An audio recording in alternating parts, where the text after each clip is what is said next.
Salutations, dear viewers, this is George from Ireland and I'm in Moscow. Behind me is the Manege. Well, its contemporary name is Central Exhibition Hall. What is a manege, you ask? Well, excuse my ignorance. I thought I had a broad lexis, but until I came to Moscow I had never heard that word. Well, in English, it's a loan word from French. It's an indoor parade ground. The Russian weather being what it is, that's to say, in the winter, not quite tepid, they decided to have their parades indoors, really practicing for summer parades so that the soldiers wouldn't get frostbite. And it's very, very long. From this angle, I have some idea.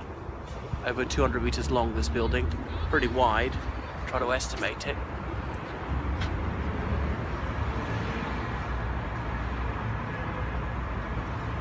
That give you some idea of the scale, maybe 50 meters wide. I thought a person might walk past, give you some notion of it.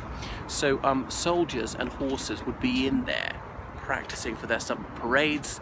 There were high viewing platforms from which things could be directed. So avoid them suffering the ill health effects of being out in -30. It must have still been pretty chilly inside, but my goodness, if you had to stand still for an hour or something outside, that might be the death of you. Literally, and not good for the horses either.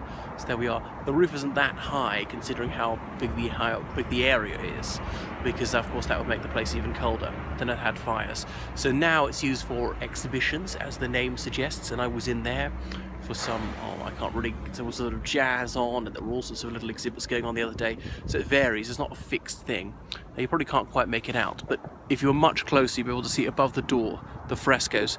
These are scenes from ancient Greece, where they're all like helmets and crossed swords. And so when this was built in the late 18th century, that was all the rage, neoclassicism. And this is Manege Square behind me. Might film there a bit later. But a lot of these are ventilation ducts for the shopping centre, which is underground. Right, that's enough for the moment.